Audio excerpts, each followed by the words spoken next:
Será que Mali Metal Leve vai conseguir tirar esta diferença aqui em relação ao próprio índice do Ibovespa?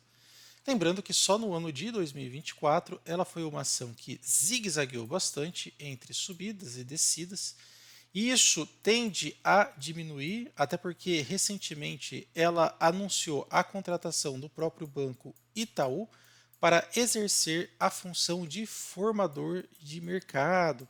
E para aqueles que não sabem o que é um formador de mercado, é quando uma empresa, no caso aqui a própria Mali Metal Leve, contrata ou uma pessoa habilitada ou uma empresa para que consiga corrigir o book de oferta entre compra e venda para não deixar ou não causar tanta volatilidade e oscilação.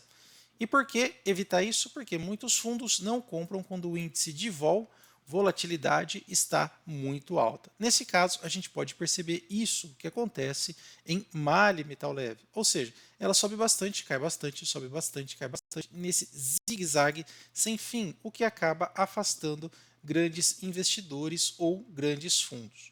Para nós, isso é ótimo porque favorece ou fornece momentos interessantes de entrada, de compra, né? Que faz com que muitos aí aumentem bastante o seu volume de compra ou a sua quantidade de ações. Lembrando que quando a gente olha aqui na nossa tabelinha atualizada de dividendos dos últimos 12 meses, Mali Metal Leve é uma das ações que pagam, né, um dividendo real, ou seja, aquele acima da Selic, a nossa última Selic aqui atualizada, 10,75. Em primeiro lugar vem a própria Petrobras, depois a Copasa, Petro também, entre ticker 3 e ticker 4. Depois entra aqui a CEMIG e olha só quem está aqui na quinta posição, né? Mali Metal Leve, pagando aqui cerca de 15,91%. Dependendo do preço de tela que você pega, esse índice pode mudar um pouco, mas gira em torno de 15,9%. Algumas plataformas estão colocando 24%, 25%, mas ela está pegando lá dos 12 meses, de repente, depende do período, pode pegar do ano anterior. Mas para esse ano aqui, nos próximos ou nesses últimos 12 meses, 16%. Outra coisa também interessante de observar é que a Mali vem registrando alguns lucros interessantes entre novas frentes, vem investindo, FINEP, entre outras coisas, para poder se adaptar ou se adequar a novas mudanças, especialmente a questão dos carros híbridos e eletrificação. Lembrando que o forte da Mali, peças, elementos filtrantes, parte de motor a combustão, powertrain, entre outras coisas. E quando você entra aqui na seara de carros elétricos, normalmente um carro elétrico, ele tem cerca de 1.600 peças a menos. Mas a Mali, por ser uma grande empresa, ter centros de tecnologia em diversas partes do mundo, inclusive no Brasil, ela não fica para trás. Ela veio já se adaptando, se inovando para poder atender essas novas demandas de mercado. Especialmente na parte de compra de novas empresas, crescimento orgânico e também inorgânico. Um ponto interessante a ser observado são os seus números, e aqui que eu falo de algumas divergências que tem entre dividendo real, pegando alguns períodos aqui, né, nos últimos 12 meses, e dividendo, entre outras plataformas, na verdade, algumas vêm mostrando 26%. É uma empresa que você vai pagar muito ágio nela, ou seja, quase 400% de ágio. É uma empresa que opera, né, com seu preço sobre o patrimônio bem alto, porém o preço sobre o lucro é baixo. Tá? Então aqui há uma assimetria. Né? Em relação ao seu patrimônio é alto, ou seja, você vai pagar cara nela. Só que em relação a pagar caro do ponto de vista de lucro, não, 6,24. No benchmark, isso daqui pode ir até 15, né? Isso daqui pode ir até 1,5. Então, nesse ponto aqui, ela realmente não está tão cara. É uma ação que vem caindo nos últimos 12 meses, porém tem uma franca recuperação, 26% de queda, cotada a R$ 30,30. A gente consegue ver esse zigue-zague aqui, né, no gráfico anual, né? Então a gente pode perceber que isso com o tempo, né, tende a ficar cada vez menor aqui, ok? Não que não vai existir novas possibilidades de entrada para aqueles que gostam da Mali, mas isso daqui tende a diminuir um pouco mais com o formador de mercado. Outro ponto interessante a ser observado são as suas margens. Então, quando a gente olha aqui uma empresa que tem um ROI de 66%, Ou seja, imagine que você seja convidado a ser sócio de uma empresa em que o retorno vai ser de 66%. Você aceitaria? Esse é o ponto de vista aqui hoje da Mali. Seus lucros vêm crescendo nos últimos 5 anos e também as suas receitas, vem pagando um excelente dividendo, porém vem exagerando no payout, ou seja, o dividendo dos 26% vem além do lucro líquido ajustado. Então paga 100%, depois 191, 164, média 119, ok? Então ela meio que tem que desembolsar de alguma fonte, ou do caixa ou de algum outro lugar para poder pagar mais dividendo. Ela paga além da conta, tá? Isso não é saudável no longo prazo. Um ponto interessante é que a gente pode vir aqui e fazer um comparativo entre algumas empresas do setor, como por exemplo a própria Maxion. A gente também pode pegar aqui, normalmente eu pego a própria Fras-le também, então do grupo Randon, faço um comparativo direto. E o resultado simplesmente é esse daqui. Quando a gente vê no comparativo de rentabilidade, olha quem fica em primeiro lugar, a Fras-le. Pois é, comenta aí se você tem alguma dessas três. Quando a gente vê do ponto de vista de receita dos últimos 5 anos, quem fica em primeiro lugar? Também a Fras-le. Quando a gente olha da perspectiva de lucro, olha só quem fica em primeiro lugar, a Mali Metal Leve. Por isso que a relação de PL dela é baixa, mas a relação de valor patrimonial é alta. Porque em relação ao seu preço, ela gera bastante lucro. Tá? Num comparativo direto, falando isso de uma forma mais lado a lado, a gente vê que a Mali Metal Leve no PL ela é realmente mais barata, Fras-le é mais cara, só que na questão do patrimônio, Fras-le é mais barata e Maxion mais barata ainda, ok? Dividendo, ela é a campeã, e na parte de rentabilidade, só para a gente entender um pouco como é o setor, na parte de rentabilidade, tanto margem líquida 15%, é campeã também, e a parte aqui de ROI e ROIC, né? 60% e 30%. Não tem para ninguém aqui, não tem como competir com Mali Metal Leve.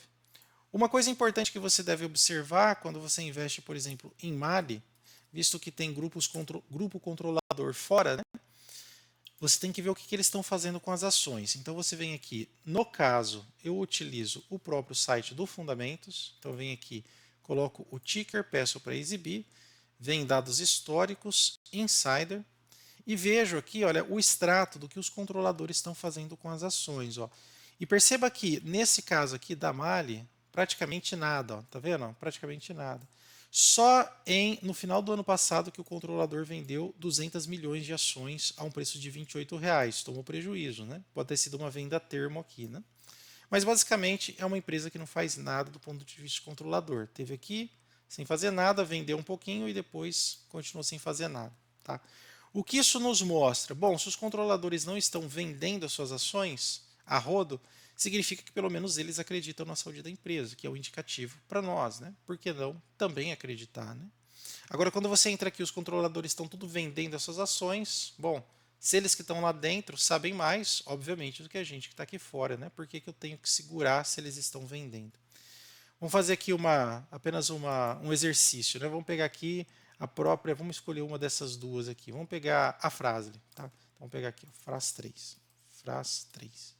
Pegar a Fras-le, vamos ver o que os controladores estão fazendo. Insider, ah lá. Ó. Aqui já é um outro ponto positivo, né, da Fras-le. Os controladores estão só comprando, aproveitando oportunidades e comprando, só tem compra. Então eles estão comprando, comprando, comprando. Eles estão acumulando as suas ações. Não sei se eles estão hoje num processo de recompra de ações, mas fato é que eles estão comprando bastante ações aí a mercado. Quando a gente fala também de fator especulativo ou antecipar movimento, outra coisa importante, olha, estou tentando trazer bastante informação relevante aqui para vocês, é observar aluguel de ações, né? Por que aluguel de ação é tão importante? Porque aluguel de ação exerce ali uma influência de venda a descoberto. Ou seja, a pessoa vai lá que tem uma ação da Mali, ela coloca isso em custódia remunerada, ou seja, objeto de locação. Aí a pessoa, o investidor vai lá e aluga essas ações e faz uma venda a descoberto. Sim, é possível você vender uma ação alugada. Aí ele torce para que a ação caia, para que ele devolva depois do contrato mais barato e lucre com a diferença. Então, para você saber se está aumentando muito a quantidade de ações alugadas, vem aqui, olha, aluguel de ação e posição. Aí você vai descer aqui na última parte, olha, e veja se não está aumentando os aluguéis. É esse ponto que eu quero trazer de atenção para vocês, tá? Isso daqui que eu quero trazer, olha. Veja que desde o ano passado, bem devagarzinho, está aumentando a quantidade de ações alugadas em Mali Metal Leve. Isso daqui, pessoal, é um ponto de atenção, tá? Quanto mais ações alugadas, ou o preço ele fica parado sem sair do lugar, ou ele exerce uma força negativa. Por quê? Mais ações alugadas começa a empilhar venda descoberta lá no book. O book não é composto por compra e venda, e ela não tem que ter um equilíbrio. Quando tem mais ações alugadas, causa um desequilíbrio entre venda mais vendas a descoberto contra compra. Por isso que faz o preço cair, tá? E quem diz isso não sou eu, é o próprio Barsi que fala. Se você pegar lá os podcasts do Bruno Perini ou do Primo Rico, ele fala, ó, um novo indicador de preço é a quantidade de ações alugadas. Por isso que isso acontecia em IRB, Cielo, entre outras, tá? E o que eu estou vendo aqui na Mali é que está aumentando desde o ano passado, ele não para de aumentar. Parece pouco, 3%, mas se você encontrar free flow e ações em mão de controladores, isso daqui pode ser um pouco complicado, tá? Então, tomem cuidado aí com esse fator, tá bom?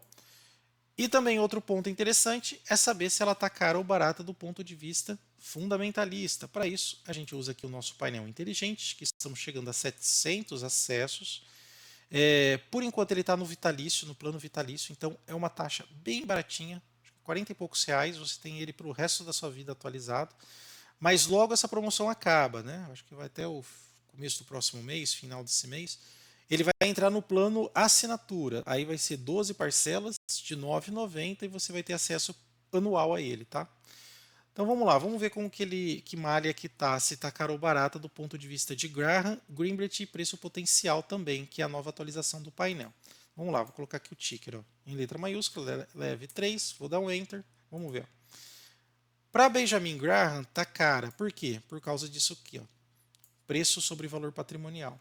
Para Greenblatt tá barata, por quê? Por causa do retorno que a empresa dá. E o preço potencial, menos 7%. Ou seja, o que a gente faz nesse cenário? Espera cair um pouco mais para entrar, porque o preço de Graham é 28, está cotado a 30 e 30. Então, o que a gente tem que esperar aqui é realmente baixar um pouco. Na minha visão, teria também que mudar um pouco a relação de preço sobre valor patrimonial, né? Talvez agora com novas aquisições isso possa mudar, embora o PL dela está bem baixo, tá? Mas nesse caso aqui não tem um consenso, é um descenso. E se você quiser ter acesso a esse painel e também encontrar preço potencial de todas as ações da nossa bolsa de valores, mais de 600, vou deixar aí o link na descrição e também nos comentários. Se você gostou do vídeo, não esquece de deixar aquele like, se inscrever no nosso canal e compartilhar o conteúdo. Pessoal, até mais. Tchau, tchau.